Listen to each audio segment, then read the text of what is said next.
প্ৰাৰ্থী তালিকা ঘোষণাৰ পূৰ্বে বিজেপিৰ সংবাদ কোষৰ কাৰ্যালয়ত অগপৰ যৌথ সংবাদমেল ৰাজ্যিক বিজেপিৰ সভাপতি ৰঞ্জিত কুমাৰ দাস আৰু ইউপিপিএলৰ মুৰব্বী প্ৰমোদ বড়োৰ সৈতে মিত্ৰ দলৰ প্ৰাৰ্থীক জিকাবলৈ দলীয় কৰ্মীক আহ্বান অতুল বৰাৰ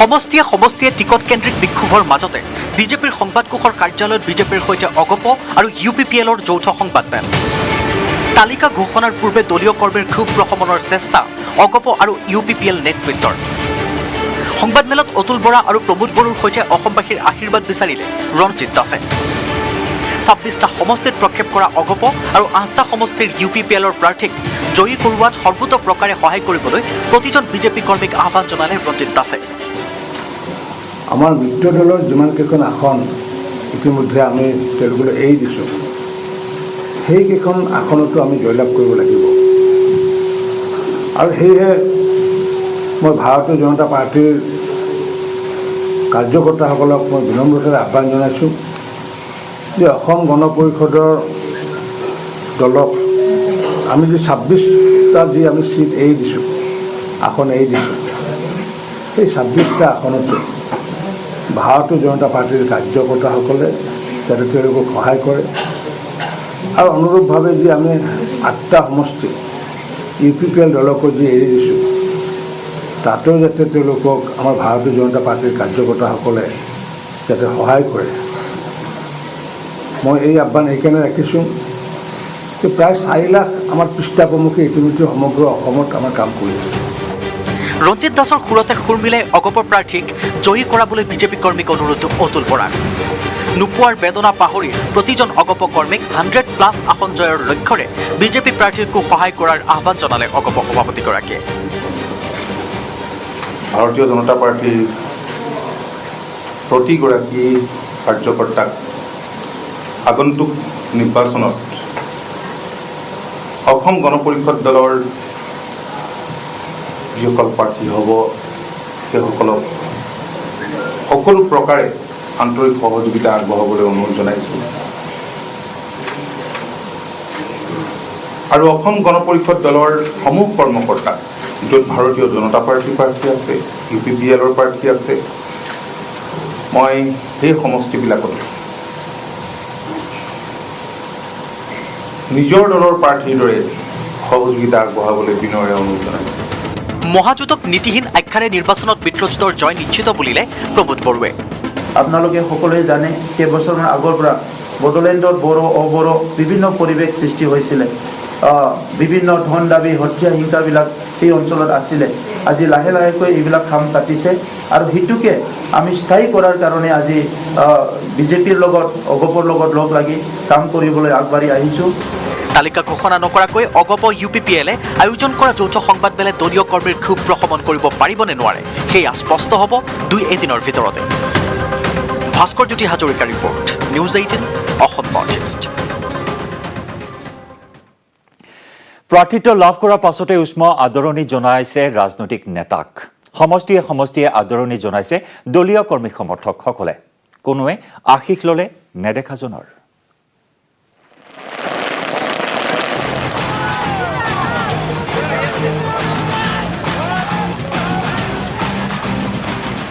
প্ৰাৰ্থিত্ব লাভ কৰাৰ পাছতে উষ্ম আদৰণি ৰাজনৈতিক নেতাক সমষ্টিয়ে আদৰণি জনাইছে দলীয় সমৰ্থকে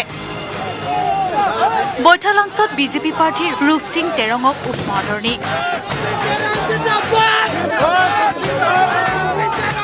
নিশাত নিজ সমষ্টিত পদাৰ্পণ কৰাৰ লগে লগে সহস্ৰাধিক দলীয় কৰ্মী সমৰ্থকে আদৰণি জনায় প্ৰাৰ্থীগৰাকীক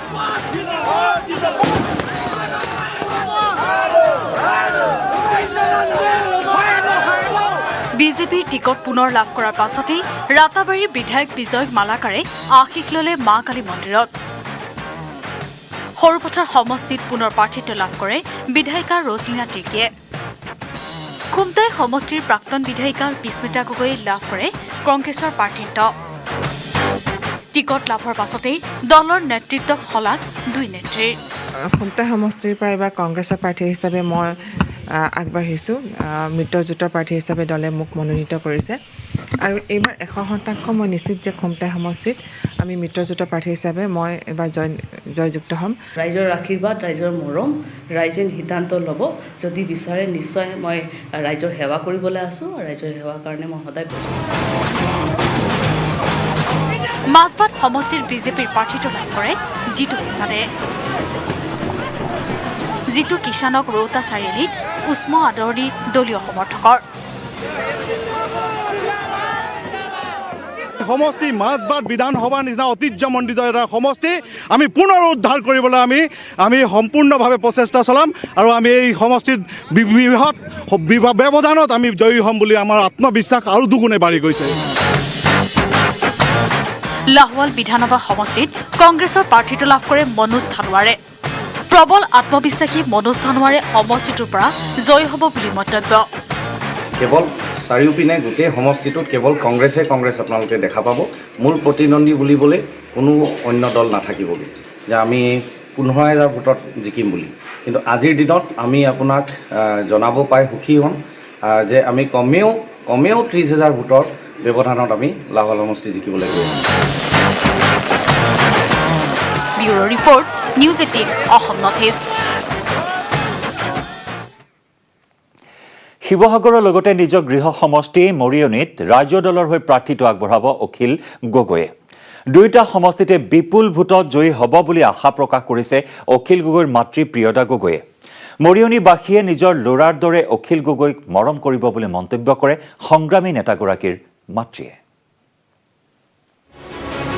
শিৱসাগৰ আৰু মৰিয়নী দুয়োটা সমষ্টিতে প্ৰতিদ্বন্দ্বিতা কৰিব অখিল গগৈ। এই কথা জনালে অখিল গগৈৰ মাতৃ প্ৰিয়দা গগৈয়ে। মাতৃৰ কাতৰ আহ্বান, অখিল গগৈক নিজৰ ল'ৰাৰ দৰে মৰম কৰক। মই মৰিয়নী সমষ্টিক আহ্বান কৰিছোঁ যাতে সকলোৱে মোৰ ল'ৰা বুলি সকলোৱে তাক ৰাইজৰ দলত ভোট দি জয়যুক্ত কৰিব। ৰাইজৰ দলৰ প্ৰাৰ্থী হিচাপে শিৱসাগৰ সমষ্টিৰ পৰা প্ৰতিদ্বন্দ্বিতা আগবঢ়াব কৃষক নেতা অখিল গগৈ। মৰিয়নীত প্ৰতিদ্বন্দ্বিতা কৰিলে নিৰ্বাচনী দৃশ্যপট সলনি হ'ব বুলি মন্তব্য কৰিলে অখিলৰ মাতৃয়ে। ঘৰে ঘৰে আমাৰ কথা, অখিল গগৈ আমাৰ নেতা। সকলোৱে নিজৰ ঘৰৰ গাঁৱৰ নেতা বুলি সকলোৱে যেন ভোট দি জয়যুক্ত কৰে। এই মোৰ ৰাইজৰ ওচৰত মিনতি। নকছাৰীৰ পৰা জ্যোতিপ্ৰসাদ গগৈৰ report, news 18 Assam north east. News 18ৰ বিশেষ অনুষ্ঠান বাইজুছ য়ং জিনিয়াছত আমি দেখুৱাইছিলোঁ উদ্ভাৱক শ্বৰিয়া ভাছিনক। আহক চাওঁ নিউজ 18ৰ অনুষ্ঠানলৈ অহাৰ পিছত শ্বৰিয়া ভাছিনৰ অনুভৱ কেনেকুৱা।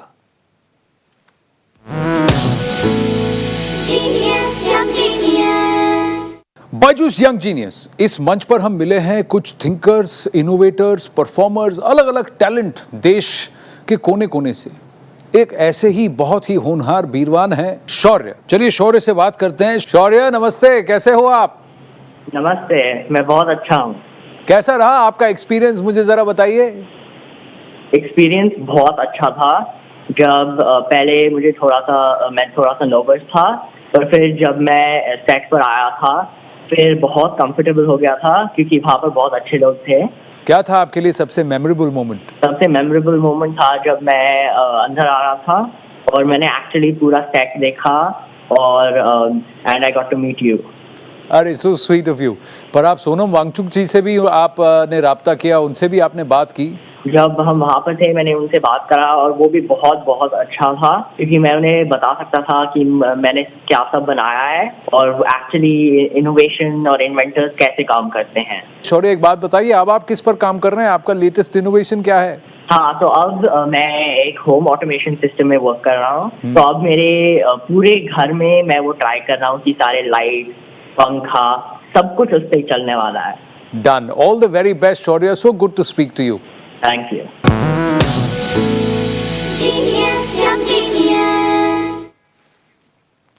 খবৰ অব্যাহত ৰাখিম, লৈছোঁ আন এটি বাণিজ্যিক প্ৰথম পৰ্যায়ৰ মনোনয়ন পত্ৰ দাখিল হ'লে মাজত মাত্ৰ 2টা দিন থকা অৱস্থাত AIUDF-এ ঘোষণা কৰিলে প্ৰথমখন সম্ভাৱ্য প্ৰাৰ্থী তালিকা। এই মুহূৰ্তৰ ব্ৰেকিং নিউজ আমি জনাইছোঁ। AIUDF-এ ঘোষণা কৰিলে প্ৰথমখন সম্ভাৱ্য প্ৰাৰ্থী তালিকা আৰু নিউজ 18ৰ হাতত আহি পৰা এই 19জনীয়া প্ৰাৰ্থী তালিকা অনুসৰি পশ্চিম বিলাসীপাৰাত হাফিজ বছিৰ আহমেদ কাছিমিৰ প্ৰাৰ্থিত্ব, ইফালে মানকাছৰত আমিনুল ইছলামৰ প্ৰাৰ্থিত্ব লাভ, জনিয়াত নিৰ্বাচনত অৱতীৰ্ণ হ'ব ডক্টৰ হাফিজ ৰফিকুল ইছলামে, গৌৰীপুৰত নিজানুৰ ৰহমানৰ প্ৰাৰ্থিত্ব, ধুবুৰীত নজৰুল হক, ভৱানীপুৰত আবুল কালাম আজাদ, আলগাপুৰত নিজামুদ্দিন চৌধুৰী, যমুনামুখত চিৰাজুদ্দিন আজমল। এইবাৰ বদৰুদ্দিন আজমলৰ পুত্ৰৰ পৰিৱৰ্তে ভাতৃ চিৰাজুদ্দিন আজমলক দিয়া হৈছে যমুনামুখত প্ৰাৰ্থিত্ব, ঢিঙত আমিনুল ইছলাম, কাটলিচেৰাত সুজামুদ্দিন লস্কৰ, বদৰপুৰত আজিজ আহমেদ, কাতিগড়াত খলিলুদ্দিন মজুমদাৰ, সোণাইত কৰিমুদ্দিন বৰভূঞা। হাইলাকান্দি সমষ্টিৰ প্ৰাৰ্থিত্বত দৌৰত আছে 3জনকৈ প্ৰাৰ্থী। ইফালে কংগ্ৰেছৰে 5খন আসনত বন্ধুত্বপূৰ্ণ প্ৰতিদ্বন্দ্বিতা কৰিব AIUDF-এ। সৰুক্ষেত্ৰীত মীনাক্ষী ৰহমান, দলগাঁৱত মজিবুৰ ৰহমানে বন্ধুত্বপূৰ্ণ প্ৰতিদ্বন্দ্বিতা কৰাৰ বিপৰীতে জলেশ্বৰ চেঙা আৰু বাগবৰৰ প্ৰাৰ্থী নিৰ্বাচনক লৈ অব্যাহত আছে চৰ্চা।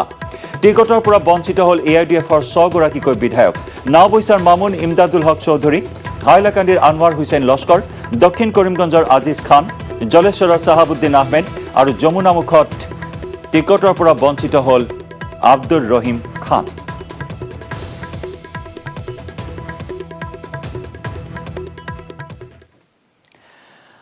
আৰু এই মুহূৰ্তত চাওঁ আহক নিউজ 18ৰ পলিটিকেল আপডেট।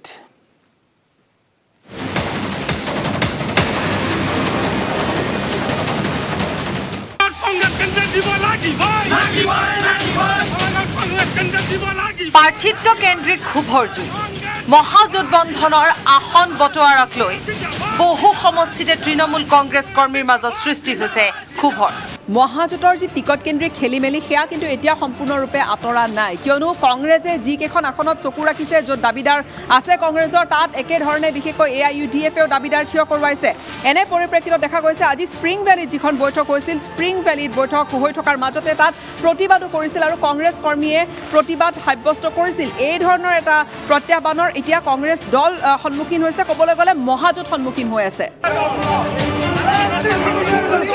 ভৱানীপুৰ সমষ্টিটো এনেকুৱা ধৰণৰ কংগ্ৰেছৰ ইমান ধৰণৰ ভাল আছে, আমি গম পাইছোঁ, বিশিষ্ট গম পাইছোঁ যে এইটো AIUDF-ক এৰি দিছে। বাকী যি আমাৰ মানে বৰপেটা জিলাৰ সমষ্টি আছে, আমাৰ কংগ্ৰেছৰ হাতত থকা ফ্ৰেণ্ডলি ইলেকশ্যন খেলিব, কিন্তু ভৱানীপুৰটো আৰু ধুনীয়াটো অকল AIUDF-ক এৰি দিছে। ইয়াত কি কথাটো কি? এতিয়া আমি বিজেপি চৰকাৰখনৰ এগেইনষ্টত আমি যুদ্ধ কৰি আছোঁ, কিন্তু তাত বিজেপিক কোৱা কভাৰ দিলে আমি কেনেকৈ কংগ্ৰেছ কৰিম?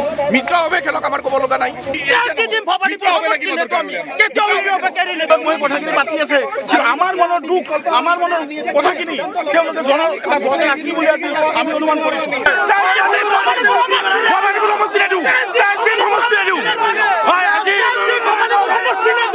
আমি কোনো ধৰণৰ তাতে আমি AIUDF-ক দিব নোৱাৰোঁ, কিয়নো তাতে হিন্দু ভোটাৰ আছে 1 লাখ। আমি দৰকাৰ হ'লে দিম, আমি সমষ্টি নিদিম। তাত শহীদৰ তেজ আছে, ভৱানীপুৰ আমাক লাগিবই, লোকেল কেণ্ডিডেট তাত দিব লাগিব, আমি জিকিম। আমিতো মানে তালা চাবিত ভোট দিব নোৱাৰোঁ, আমি কংগ্ৰেছ কৰিছোঁ, হাতৰ প্ৰতীকতে আমি ভোট দিম, আমি তালা চাবিত ভোট দিব নোৱাৰোঁ। তেওঁ এইবাৰ হাৰিব বুলি চবেই গম পাইছে, য'ত নেকি বিজেপিয়ে যে তেওঁক টিকট নিদিলে, সেনেকুৱা এজন নেতা কমলপুৰত টিকট দিব বিচাৰিছে। আমি কোনো কাৰণত কমলপুৰৰ কংগ্ৰেছে গ্ৰহণ নকৰোঁ, কোনো কাৰণত গ্ৰহণ নকৰোঁ।